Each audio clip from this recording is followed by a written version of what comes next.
En 1762, les archives du diocèse de Reims ont été purgées de tous les documents concernant une certaine Catherine Lemoine, âgée de 12 ans. Pourtant, dans les caves du château de Villemontais, un manuscrit oublié révèle pourquoi l'Église préférait effacer son existence plutôt que d'avouer ce qu'elle avait découvert. Si cette histoire vous glace le sang, n'hésitez pas à vous abonner à cette chaîne et dites-nous en commentaire de quelle ville vous nous écoutez. Nous aimerions savoir d'où viennent nos auditeurs les plus courageux. L'automne de 1762 s'abattait sur la région champenoise avec une brutalité inhabituelle. Les vignobles de Reims, d'ordinaire dorés à cette époque, avaient pris une teinte rougeâtre inquiétante, comme si la terre elle-même avait été souillée de sang. C'est dans ce décor que se dressait le couvent-pensionnat Saint-Marie de la Miséricorde, une imposante bâtisse de pierre grise dont les tours gothiques semblaient défier le ciel.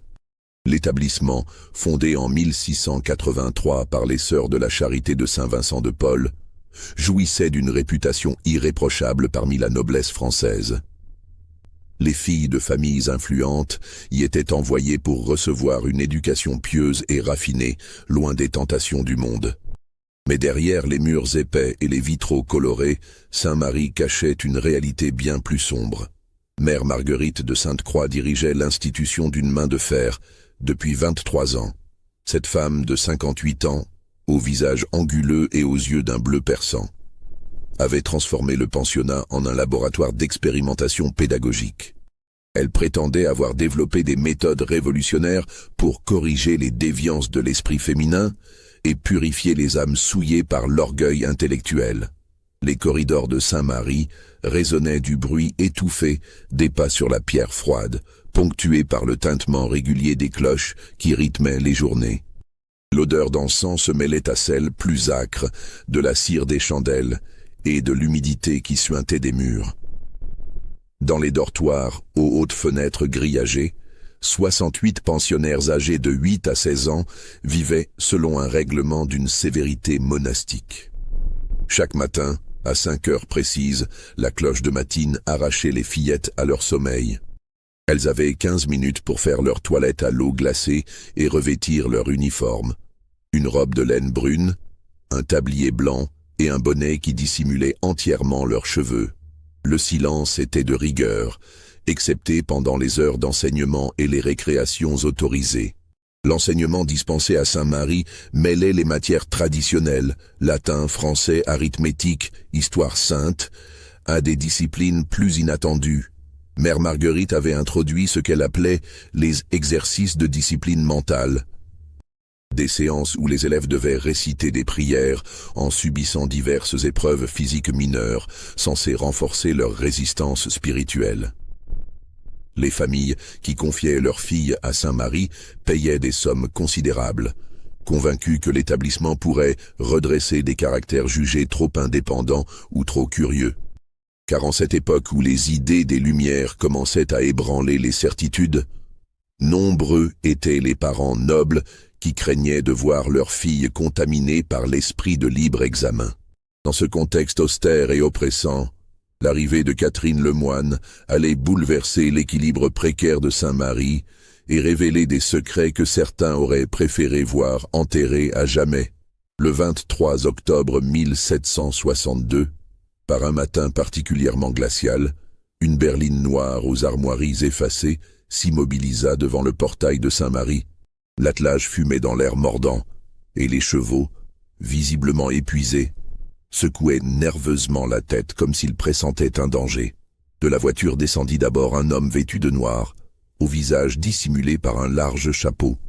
Il contourna la berline et ouvrit la portière opposée avec des gestes mécaniques, presque rituels. Une fillette en apparut, si menue qu'elle semblait flotter dans sa cape de voyage. Catherine Lemoine venait d'arriver à Saint-Marie. Sœur Françoise de l'Immaculée Conception, la portière du couvent, ouvrit les lourdes portes de chêne sculptées en fronçant les sourcils. Elle avait reçu des instructions précises concernant cette nouvelle pensionnaire, mais certains détails la troublaient profondément.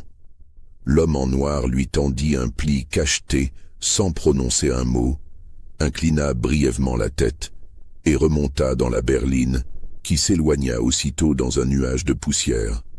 Catherine se tenait immobile dans la cour pavée, ses grands yeux verts scrutant avec une intensité dérangeante l'architecture gothique qui l'entourait. Contrairement aux autres nouvelles arrivantes qui pleuraient ou tremblaient, elle observait, calculait, analysait déjà son nouvel environnement avec une maturité inquiétante pour son âge. « Suis-moi, mon enfant », murmura sœur Françoise en prenant le léger bagage de Catherine. Mais alors qu'elle traversait les corridors voûtés vers le bureau de mère Marguerite, la religieuse ne put s'empêcher de jeter des regards furtifs vers cette étrange fillette qui ne posait aucune question, ne manifestait aucune émotion. Le bureau de la mère supérieure était une pièce imposante, aux murs tapissés de livres reliés en cuir sombre. Derrière un bureau massif orné de sculptures religieuses, mère Marguerite de Sainte-Croix étudiait le pli que venait de lui remettre sœur Françoise. Son visage, d'ordinaire impassible, se contracta légèrement à la lecture du document. La lettre, rédigée d'une écriture élégante mais hâtive, portait le sceau du comte Étienne de Villemont, l'un des bienfaiteurs les plus généreux de Saint-Marie. Révérende mère, les circonstances m'obligent à vous confier Catherine Lemoine dans l'urgence la plus absolue. Cet enfant a été témoin d'événements qu'il vaut mieux qu'elle oublie. Son esprit, malheureusement trop vif pour son sexe et son âge, nécessite vos soins les plus attentifs. Une pension de 3000 livres par an vous sera versée, à condition que Catherine ne puisse correspondre avec l'extérieur et qu'aucune visite ne lui soit autorisée. J'ai confiance en vos méthodes pour apaiser son esprit troublé.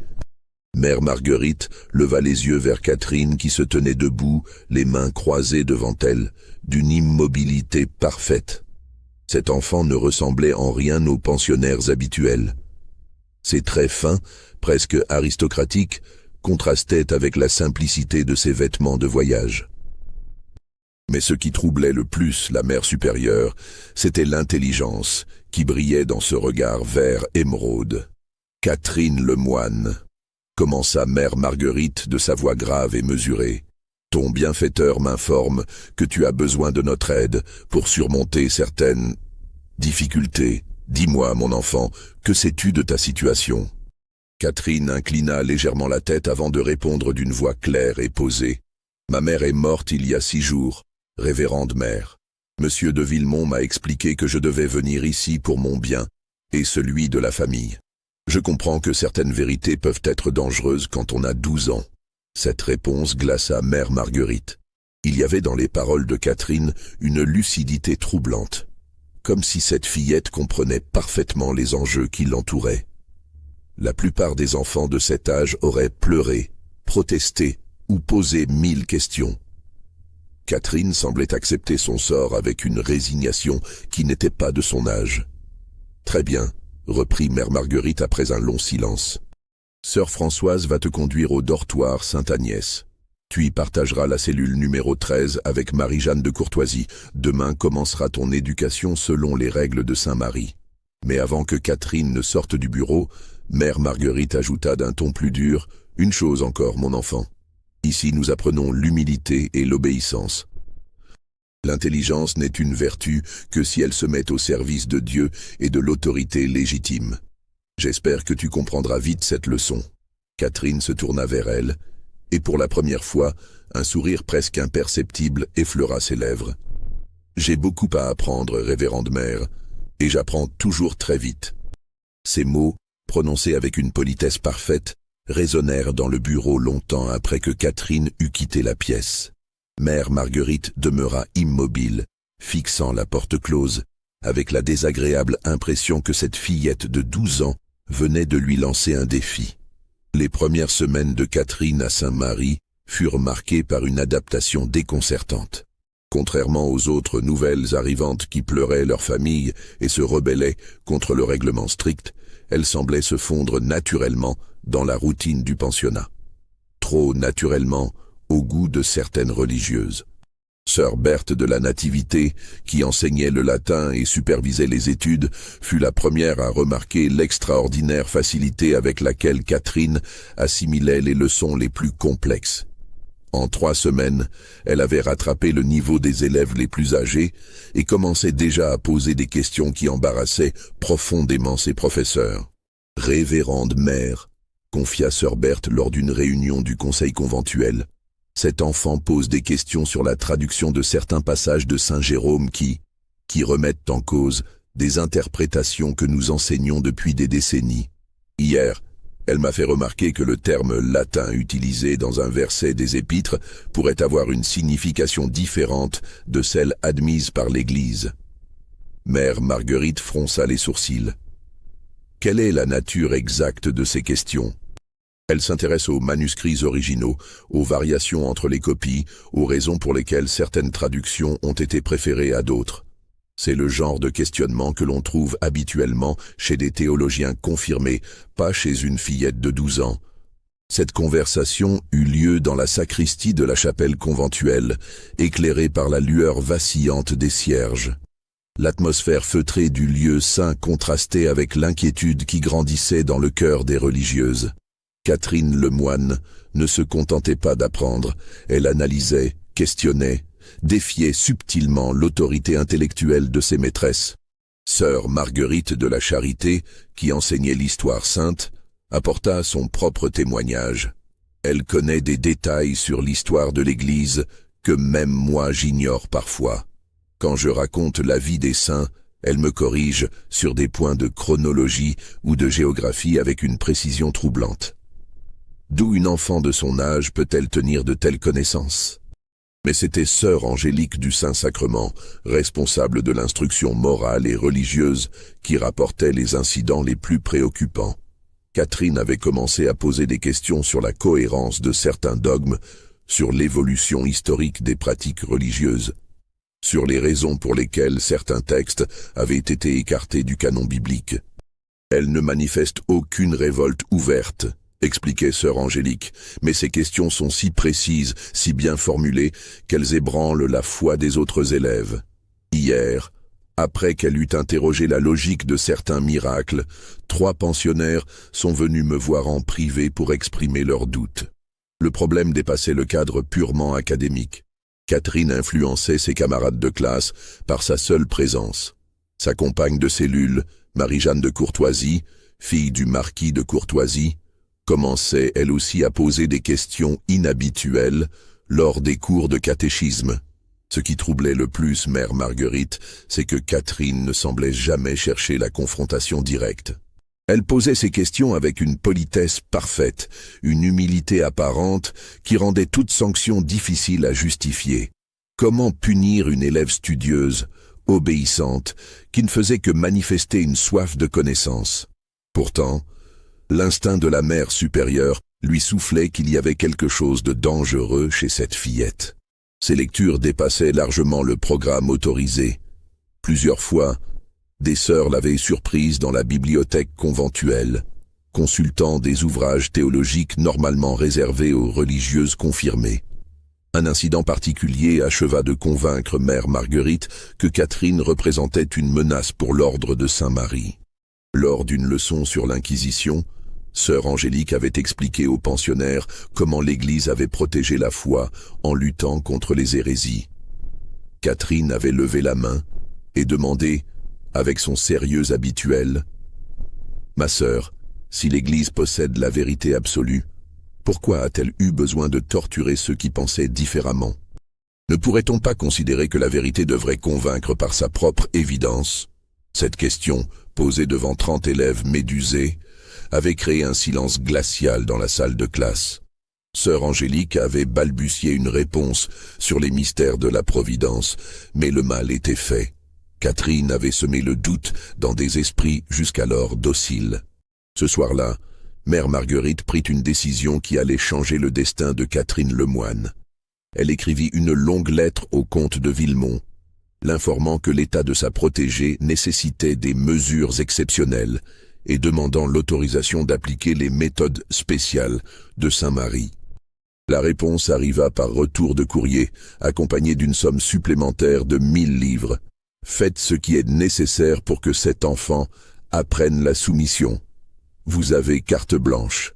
Catherine, qui observait tout et comprenait tout, avait remarqué les conciliabules des religieuses, les regards inquiets qu'on lui lançait, l'atmosphère de plus en plus pesante qui l'entourait. Mais elle ne pouvait pas imaginer ce qui l'attendait vraiment dans les semaines à venir. Car Mère Marguerite de Sainte-Croix avait développé à Saint-Marie des méthodes d'éducation que l'Église préférait ignorer, des expériences pédagogiques que finançaient secrètement quelques nobles influents convaincus que l'avenir de l'ordre social dépendait de la capacité à briser les esprits rebelles. Et Catherine Lemoine, avec son intelligence redoutable et sa lucidité inquiétante, allait devenir le cobaye parfait pour tester les limites de ces méthodes révolutionnaires. L'hiver de 1762 s'abattit sur Saint-Marie avec une rigueur exceptionnelle. Les couloirs du pensionnat résonnaient du claquement des volets battus par le vent, et l'humidité suintait des murs épais comme une sueur froide. C'est dans cette atmosphère oppressante que Mère Marguerite mit en œuvre son plan pour rééduquer Catherine Lemoine. Tout commença par de subtiles modifications dans la routine quotidienne de la fillette. Catherine fut transférée dans une cellule isolée au dernier étage de l'aile ouest, officiellement pour favoriser sa concentration dans les études. Cette chambre, plus petite que les autres, ne possédait qu'une fenêtre étroite donnant sur le mur d'enceinte du couvent. La lumière n'y pénétrait que quelques heures par jour, créant une pénombre permanente qui pesait sur l'esprit. Ses repas lui étaient désormais servis seuls, dans une petite salle attenante à la bibliothèque, loin du réfectoire commun où les autres pensionnaires prenaient leurs repas. Officiellement, ce traitement spécial s'expliquait par son avance exceptionnelle dans les études qui nécessitaient un programme personnalisé. En réalité, Mère Marguerite cherchait à isoler Catherine de l'influence qu'elle exerçait sur ses camarades. Mais Catherine, loin d'être dupe de ses manœuvres, commençait à comprendre la véritable nature du jeu qui se déroulait autour d'elle. Ses lectures dans la bibliothèque conventuelle lui avaient révélé l'existence d'un réseau de correspondance entre Saint-Marie et plusieurs autres établissements religieux de France. Ces lettres, qu'elle avait consultées lors de ses escapades nocturnes dans la bibliothèque, révélaient des échanges sur des méthodes pédagogiques innovantes et des expérimentations comportementales. Un document en particulier avait retenu son attention. Une lettre du père jésuite Antoine de Montclerc, directeur du collège Saint-Ignace de Paris, qui évoquait des techniques de modification des comportements rebelles développées conjointement avec plusieurs institutions religieuses. Cette correspondance mentionnait explicitement Saint-Marie comme laboratoire d'expérimentation pour des méthodes destinées à corriger les déviances intellectuelles chez les jeunes filles de bonne famille. Catherine comprit alors qu'elle n'était pas simplement une pensionnaire difficile que l'on cherchait à discipliner, mais un sujet d'expérience pour des techniques d'éducation dont la nature exacte demeurait floue. Cette révélation, loin de l'effrayer, aiguisa sa détermination à découvrir la vérité sur les activités secrètes de Saint-Marie. Ses recherches nocturnes dans la bibliothèque lui permirent de reconstituer progressivement l'histoire troublante du pensionnat. Saint-Marie avait été fondé officiellement pour éduquer les filles de la noblesse, mais dès 1710, l'établissement avait commencé à recevoir des financements supplémentaires de sources mystérieuses. Des donations anonymes considérables arrivaient régulièrement, accompagnées d'instructions précises sur l'orientation pédagogique à donner à l'enseignement. Un registre comptable dissimulé derrière d'autres ouvrages révélait que certaines familles payaient des pensions exceptionnellement élevées pour faire traiter leurs filles. Les sommes versées correspondaient à des séjours de plusieurs années, et beaucoup de ces pensionnaires ne retournaient jamais dans leur famille. Elles étaient soit mariées directement depuis le couvent à des hommes choisis par l'institution, soit orientées vers la vie religieuse. Plus troublant encore, Catherine découvrit l'existence d'un bâtiment annexe construit en 1745 dans la partie la plus reculée du domaine conventuel. Ce bâtiment, appelé dans les documents « Maison de retraite Sainte-Thérèse », était présenté comme une annexe destinée aux exercices spirituels approfondis. Mais les comptes révélaient des dépenses étranges. Acquisition de matériel médical, commandes régulières de produits pharmaceutiques, rémunération de conseillers spécialisés qui n'appartenaient pas au clergé. Un nom revenait régulièrement dans ces documents.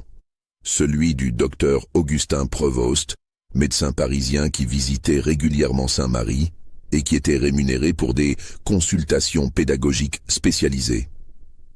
Ce médecin correspondait directement avec Mère Marguerite et envoyait des rapports détaillés sur l'évolution comportementale des sujets traités. Catherine réalisa avec effroi que Saint-Marie n'était pas seulement un pensionnat, mais le centre d'un réseau d'expérimentation sur l'éducation féminine, financé par une partie de la haute société française qui cherchait des moyens de contrôler l'évolution intellectuelle des jeunes filles de l'aristocratie. À une époque où les idées des Lumières commençaient à ébranler l'ordre traditionnel, certains nobles craignaient de voir leurs filles contaminées par l'esprit critique et le goût de l'indépendance. Mais il y avait plus grave encore. Les archives de Saint-Marie contenaient des dossiers individuels sur chaque pensionnaire, traités selon les méthodes spéciales. Catherine découvrit avec horreur des descriptions détaillées de techniques d'isolement sensoriel, de privation calculée, de manipulation psychologique destinées à briser la volonté des fillettes jugées trop indépendantes. Un dossier, en particulier, la glaça d'épouvante. Celui d'Isabelle de Montbrun, arrivée à Saint-Marie en 1758 à l'âge de 13 ans. Cette jeune fille, décrite comme exceptionnellement intelligente et dotée d'un esprit critique dangereux, avait été soumise pendant 3 ans aux méthodes avancées de Mère Marguerite. Le dossier détaillait son évolution mois par mois, de fillette rebelle et curieuse. Elle était progressivement devenue apathique, docile, incapable de raisonnement autonome. Le dernier rapport la décrivait comme parfaitement adaptée aux exigences de la société, mais ayant perdu toute capacité d'initiative intellectuelle. Catherine referma le dossier en tremblant. Elle venait de comprendre que Saint-Marie n'était pas seulement un pensionnat strict, mais un laboratoire secret où l'on expérimentait des techniques de destruction de la personnalité au nom de l'éducation. Et elle, avec son intelligence exceptionnelle et son esprit critique, était destinée à devenir le prochain cobaye de ces expériences monstrueuses. Cette nuit-là, pour la première fois depuis son arrivée à Saint-Marie, Catherine Lemoine connut la peur. Mais cette peur, loin de la paralyser, attisa sa détermination. Si elle voulait survivre avec son esprit intact, elle devait agir rapidement, car elle avait remarqué que Mère Marguerite commençait à la regarder avec le même sourire froid qu'elle réservait aux pensionnaires destinés aux traitements spéciaux. Le 15 janvier 1763, Catherine fut convoquée dans le bureau de Mère Marguerite pour ce qui allait marquer le début de sa véritable épreuve. La mère supérieure l'accueillit avec un sourire qui ne parvenait pas à masquer la détermination froide qui brillait dans ses yeux. « Mon enfant », commença-t-elle d'une voix doucereuse, « tes progrès dans les études sont remarquables, mais nous avons constaté certaines difficultés dans ton adaptation spirituelle. Il est temps de t'offrir une formation plus approfondie, plus personnalisée. » Catherine, qui avait appris à déchiffrer les subtilités du langage conventuel, comprit immédiatement que sa situation venait de basculer. Elle inclina respectueusement la tête sans répondre, attendant la suite avec une attention extrême. « À partir d'aujourd'hui, poursuivit Mère Marguerite, tu vas bénéficier des conseils du docteur Prevost, un spécialiste de l'éducation féminine qui visite régulièrement notre établissement. Ces méthodes, approuvées par les plus hautes autorités ecclésiastiques, t'aideront à canaliser ton intelligence vers des voies plus appropriées à ton sexe et à ton rang. » Le docteur Augustin Prevost était un homme de 50 ans environ, au visage émacié et aux yeux d'un gris métallique qui semblait percer les âmes. Il portait un habit noir de coupe sévère et manipulait constamment une canne à pommeau d'argent, non par infirmité mais par affectation. Sa voix grave et posée possédait une qualité hypnotique qui mettait mal à l'aise. « Mademoiselle Lemoine, dit-il en s'inclinant légèrement, j'ai étudié votre dossier avec le plus grand intérêt. Votre cas présente des particularités fascinantes que j'ai hâte d'explorer. Nous allons avoir de longues conversations, vous et moi. » Catherine sentit un frisson glacé parcourir son échine. Il y avait dans le ton du docteur Prevost quelque chose de prédateur qui contrastait étrangement avec la politesse de ses manières. Elle comprit instinctivement que cet homme représentait un danger bien plus grand que toutes les religieuses de Saint-Marie réunies. Les consultations avec le docteur Prevost commencèrent le lendemain. Elles avaient lieu dans une petite pièce aménagée au rez-de-chaussée de l'aile administrative, sobrement meublée d'une table, de 2 chaises et d'une armoire fermée à clé. La pièce était éclairée par une unique fenêtre qui donnait sur le cimetière du couvent, créant une atmosphère lugubre propice aux confidences forcées. Prevost avait développé une méthode qu'il appelait l'analyse comportementale progressive. Il commençait chaque séance par des questions apparemment anodines sur l'enfance de Catherine, sa famille, ses goûts, ses peurs. Mais progressivement, ces questions se faisaient plus intrusives, cherchant à sonder les recoins les plus intimes de la personnalité de la fillette. « Parlez-moi de votre mère », demanda-t-il lors de la première séance. « Comment est-elle morte exactement ?» Catherine, qui avait prévu cette question, répondit avec une apparente sincérité. « Elle est tombée malade subitement. Les médecins n'ont pas su la sauver. Cela s'est passé très vite. » Prevost prit des notes dans un carnet relié en cuir, observant attentivement les réactions de Catherine. « Étiez-vous proche de votre mère? Vous confiait-elle ses secrets? »« Nous nous aimions beaucoup, » répondit Catherine prudemment. « Mais elle était très discrète sur ses affaires. » Cette réponse fit sourire le docteur. « Les enfants voient souvent plus qu'ils ne le croient. » Votre mère recevait-elle des visiteurs particuliers? Aviez-vous accès à sa correspondance? Catherine comprit que ces questions n'étaient pas innocentes. Prevost cherchait à découvrir ce qu'elle savait exactement sur les circonstances de la mort de sa mère. Elle décida de jouer la carte de l'ignorance enfantine, mais elle sentait que le docteur n'était pas dupe de sa stratégie. Au fil des séances, les questions de Prevost se firent plus pressantes. Il cherchait visiblement à établir un lien entre les connaissances exceptionnelles de Catherine et son passé familial. Comment une fillette de 12 ans pouvait-elle posséder une érudition si vaste? Qui avaient été ses véritables éducateurs? Parallèlement aux consultations, Catherine fut soumise à un nouveau régime disciplinaire. Ses repas furent réduits à 2 portions par jour, officiellement pour favoriser la concentration spirituelle. Ses heures de sommeil furent écourtées par des réveils nocturnes pour des prières supplémentaires. L'accès à la bibliothèque lui fut interdit, ses livres remplacés par des ouvrages de dévotion élémentaires.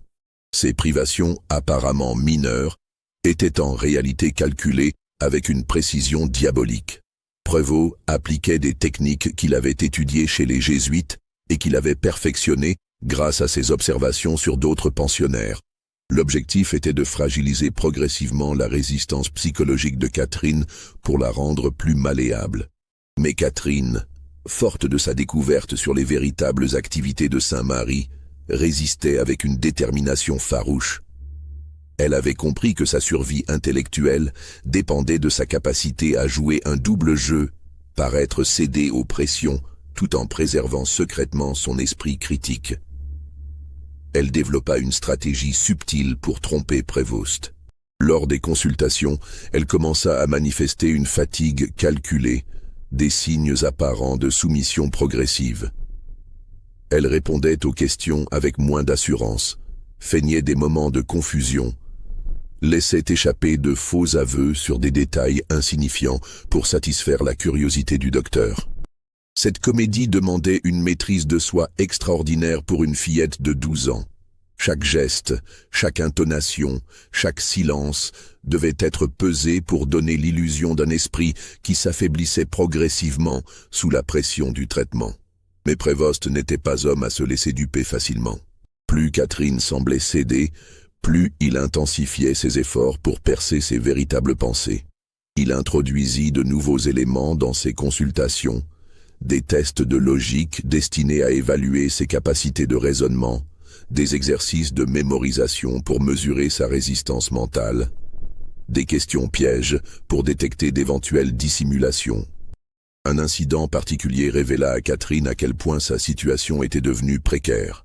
Lors d'une consultation, Prevost lui présenta un texte latin qu'elle devait traduire. Le passage, extrait d'un ouvrage de théologie, contenait une erreur volontaire dans la transcription. Catherine repéra immédiatement l'erreur, mais hésita sur la conduite à tenir. Si elle signalait la faute, elle révélerait que ses connaissances dépassaient largement ce qu'elle prétendait. Si elle l'ignorait, elle risquait de paraître stupide. Elle opta pour une solution intermédiaire. Elle traduisit le texte en respectant l'erreur, mais marqua une hésitation visible, fronçant les sourcils comme si quelque chose la gênait sans qu'elle puisse identifier quoi. Cette réaction subtile convainquit Prévost qu'elle possédait encore des connaissances importantes, mais que sa capacité d'analyse commençait à s'émousser.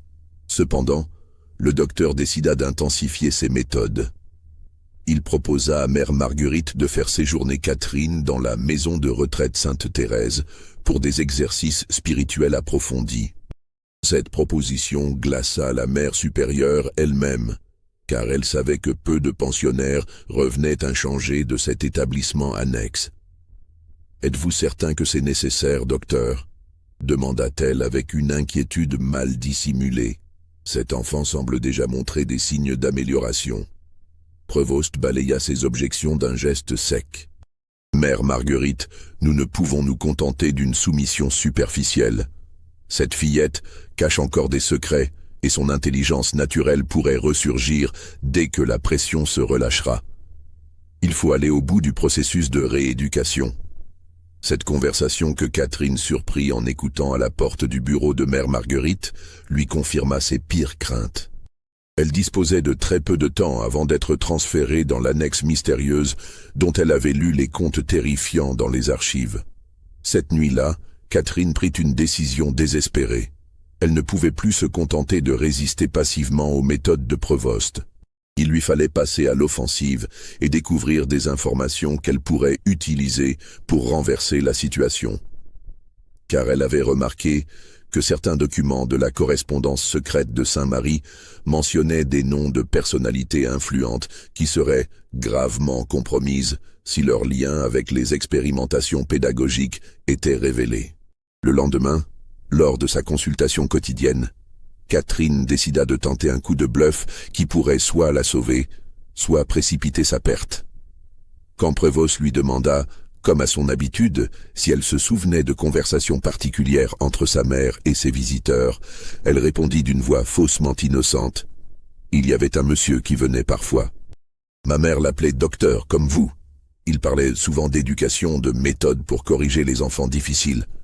Je me souviens qu'il mentionnait un couvent où l'on faisait des expériences sur les petites filles. Le visage de Prévost se figea. Vous souvenez-vous du nom de ce monsieur ? Catherine fit semblant de réfléchir intensément, puis secoua la tête. Non, mais il avait une canne avec un pommeau argenté, comme la vôtre. Et il disait toujours que les enfants qui savaient trop de choses étaient dangereux pour l'ordre social. Cette révélation, soigneusement calculée, produisit l'effet escompté. Prévost comprit que Catherine en savait beaucoup plus qu'elle ne le laissait paraître, mais surtout, il réalisa qu'elle possédait potentiellement des informations sur ses propres activités antérieures. Car le docteur Prévost n'en était pas à sa première expérience avec des enfants difficiles, et sa réputation dans certains cercles reposait précisément sur sa capacité à garder secret les méthodes qu'il employait. Un silence glacial s'installa dans la petite pièce. Catherine sentait le regard de Prévost la transpercer, cherchant à évaluer le danger qu'elle représentait. Elle avait ouvert une nouvelle phase du jeu, plus dangereuse encore que la précédente. « Très intéressant », murmura finalement Prévost en notant quelque chose dans son carnet. « Nous devrons approfondir ces souvenirs lors de nos prochaines séances. Il est possible que vous ayez été témoin de choses importantes sans en comprendre la signification. » Quand Catherine quitta le bureau ce jour-là, elle savait qu'elle venait de franchir un point de non-retour. Elle avait révélé à Prévost qu'elle était potentiellement dangereuse pour lui, mais en échange, elle avait confirmé que sa mère avait effectivement eu des liens avec le réseau secret qui contrôlait Saint-Marie.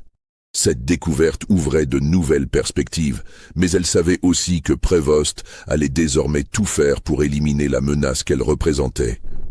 La course contre la montre venait de commencer, et l'enjeu n'était rien moins que la préservation de son intégrité mentale.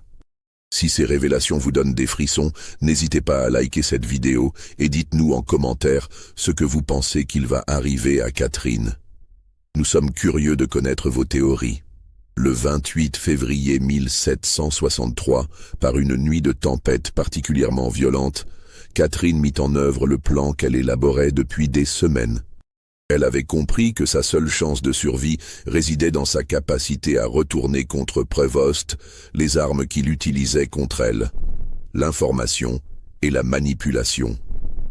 Profitant du vacarme du vent qui masquait ses déplacements, elle se glissa hors de sa cellule et descendit vers le bureau de Mère Marguerite.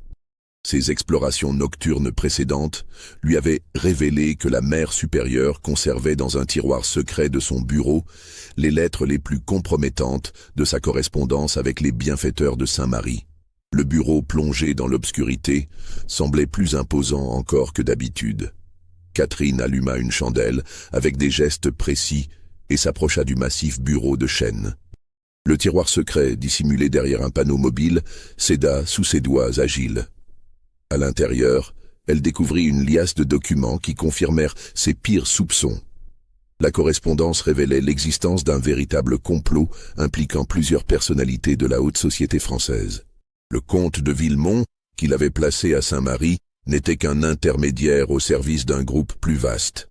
Les lettres mentionnaient explicitement le marquis de Pomerol, conseiller du roi, le duc de Montcenis, proche de Madame de Pompadour, et même Monseigneur de Beaumont, archevêque de Paris.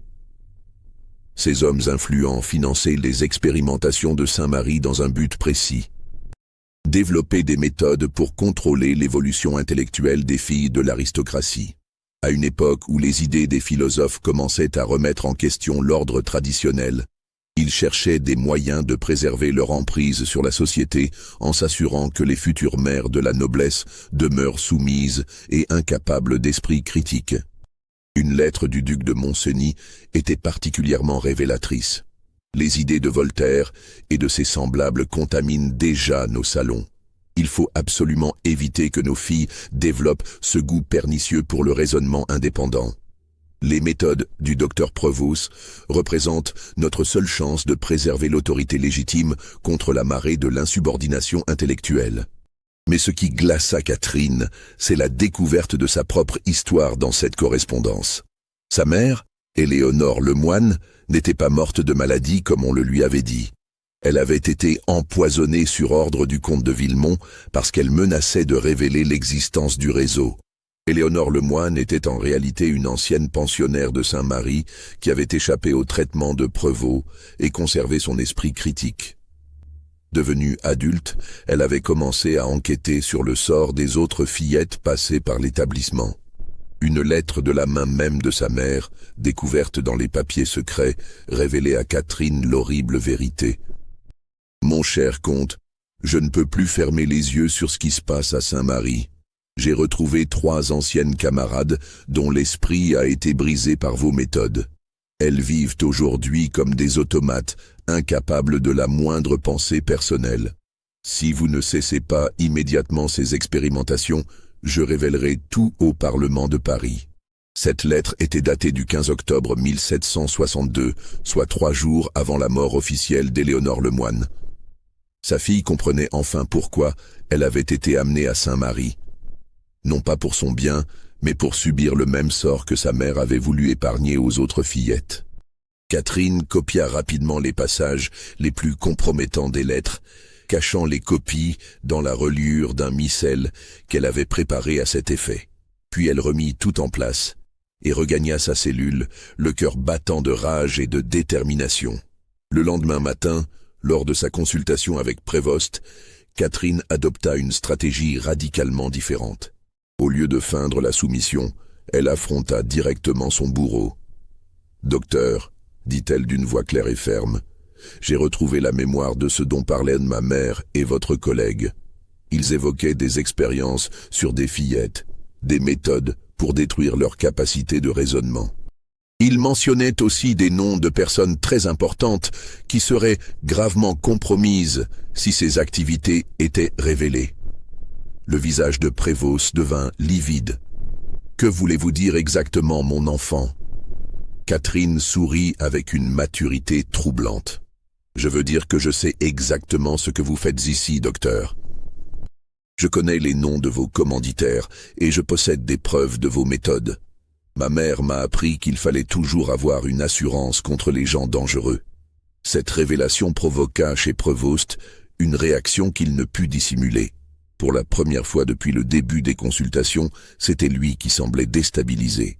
Il comprenait que cette fillette de 12 ans venait de retourner la situation et qu'elle détenait désormais un pouvoir de chantage sur toute l'organisation.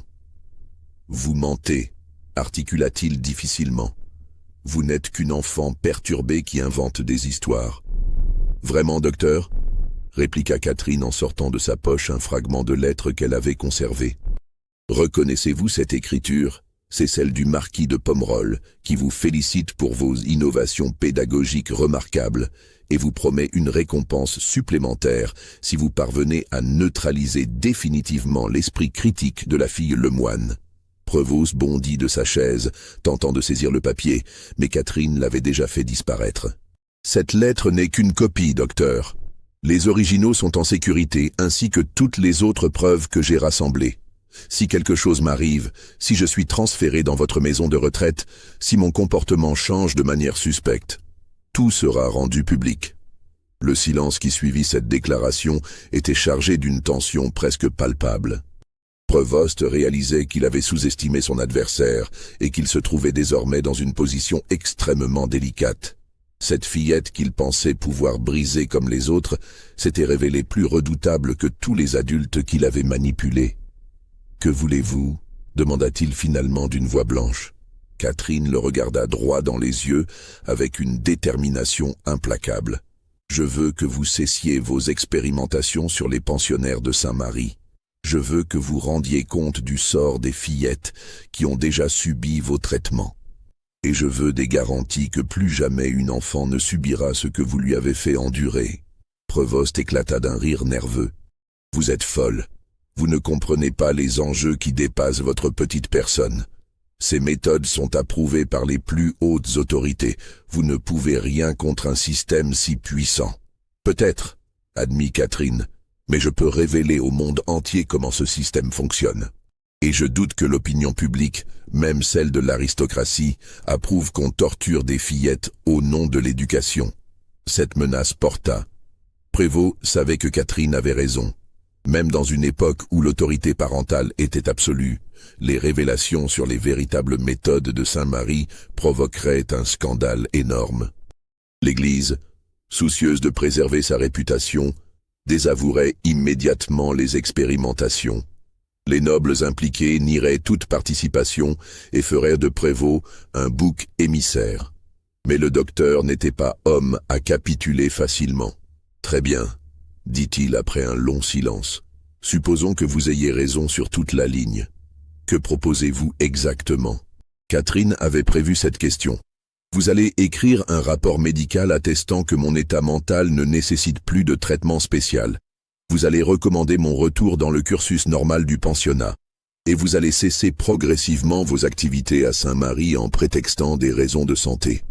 Et en échange, je garderai le silence sur ce que j'ai découvert.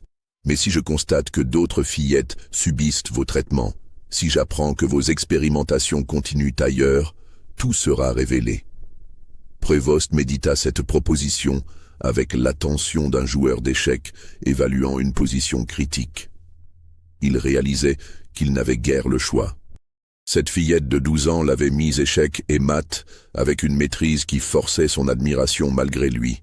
La négociation entre Catherine et Prevost se prolongea plusieurs jours, ponctuée de manœuvres subtiles de part et d'autre.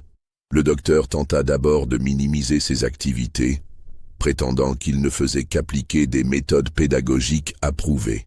Mais Catherine, forte de sa documentation, put lui opposer des preuves irréfutables.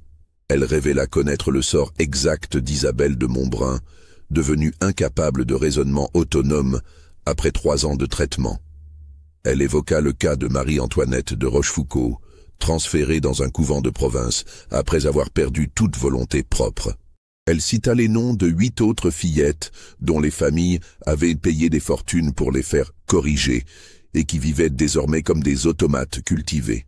Face à cette précision accablante, Prevost dut admettre que Catherine détenait effectivement de quoi détruire sa carrière et compromettre gravement ses protecteurs. Il accepta finalement les conditions qu'elle imposait, non sans tenter une dernière manœuvre. « Vous réalisez, dit-il lors de leur ultime entretien, que vous venez de signer votre propre condamnation. Ces hommes puissants que vous menacez ne se laisseront pas faire indéfiniment. Ils trouveront d'autres moyens de vous neutraliser. » Catherine hocha calmement la tête. « C'est possible, docteur. Mais au moins, j'aurais donné une chance aux autres fillettes qui auraient subi le même sort que moi. Et puis, ajouta-t-elle avec un sourire énigmatique, vous sous-estimez encore mon sens de la préparation. Mes preuves ne sont pas seulement cachées dans ce couvent. Elles ont été transmises à des personnes de confiance qui les rendront publiques si quelque chose m'arrive. » Cette dernière révélation acheva de convaincre Prevost. Il rédigea le rapport médical réclamé, certifiant que Catherine Lemoine était parfaitement adaptée au cursus normal d'éducation et ne nécessitait plus de soins spécialisés. Il annonça également à Mère Marguerite qu'il cessait ses consultations à Saint-Marie pour des raisons de santé. La mère supérieure accueillit cette nouvelle avec un mélange de soulagement et d'inquiétude. Elle avait toujours éprouvé un malaise face aux méthodes de Prevost, mais elle savait aussi que les financements exceptionnels du pensionnat risquaient de diminuer avec son départ. Catherine fut donc réintégrée dans le cursus normal de Saint-Marie, mais son statut était désormais particulier. Les religieuses la traitaient avec une déférence prudente, conscientes qu'elle n'était plus une pensionnaire ordinaire. Ses camarades, impressionnés par sa transformation mystérieuse, la respectaient sans oser l'approcher. Quant à Catherine, elle continua ses études avec une application remarquable, mais elle demeurait vigilante. Elle avait gagné une bataille, pas la guerre. Elle savait que les hommes puissants qu'elle avait défiés chercheraient d'autres moyens de la neutraliser, mais elle comptait sur l'effet dissuasif de ces révélations pour les maintenir à distance.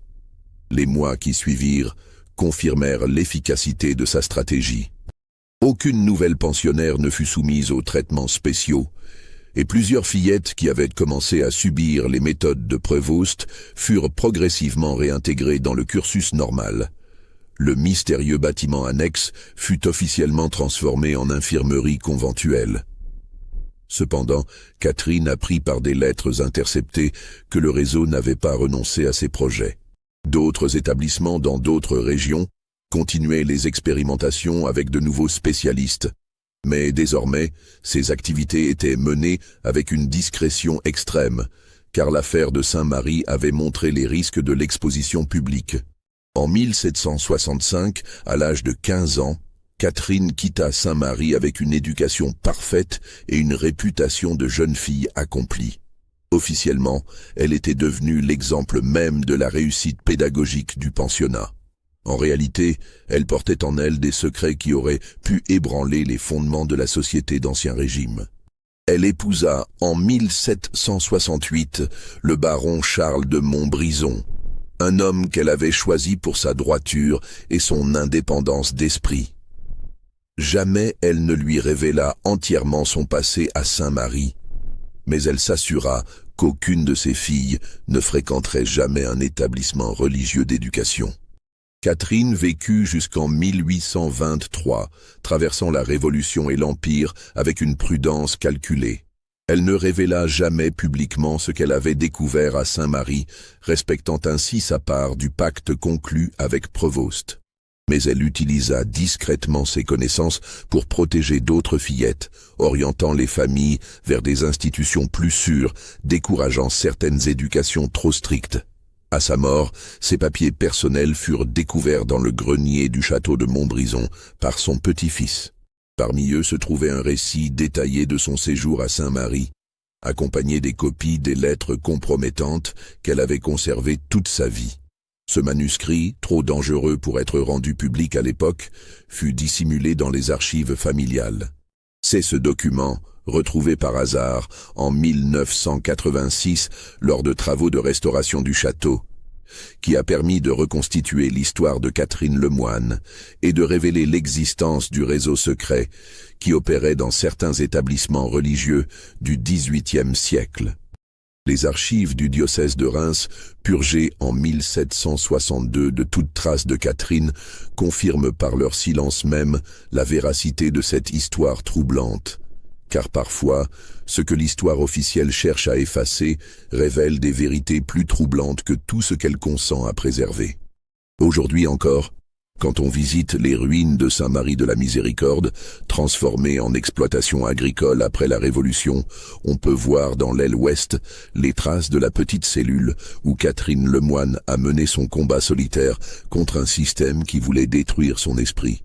Et si l'on en croit les témoignages des habitants de la région, certaines nuits d'hiver, quand le vent souffle dans les ruines de l'ancien pensionnat, on peut entendre le bruit étouffé de pas sur la pierre froide, comme si l'esprit indomptable de cette fillette de 12 ans continuait à veiller sur celles qui, aujourd'hui encore, luttent pour préserver leur liberté de penser contre tous ceux qui voudraient la leur ôter.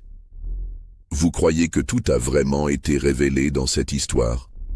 Que Catherine a-t-elle pu dissimuler d'autres dans ses archives secrètes? Dites-nous en commentaire ce que vous pensez de cette affaire. Abonnez-vous pour découvrir d'autres mystères historiques et partagez cette vidéo avec tous ceux qui s'intéressent aux secrets enfouis de notre passé. Car l'histoire regorge encore de vérités que certains préféreraient voir rester dans l'ombre.